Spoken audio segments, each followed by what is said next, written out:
B 班李希賢同學得到女子乙組50米自由泳亞軍以及100米自由泳嘅季軍。雖然咧都會同時我哋香港嘅代表。好，接住落嚟5 A 班羅永欣同學得到女子乙組100米自由泳亞軍以及50米背泳嘅殿軍。永欣咧都會代表西貢區去參加同樣嘅比賽。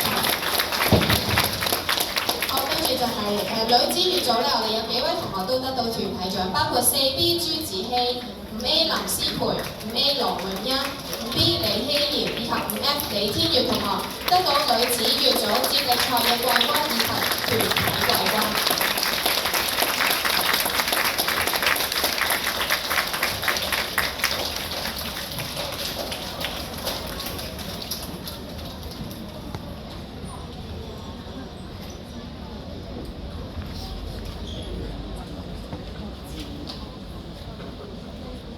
最後我哋嘅女子甲組亦都得到團體嘅優異獎。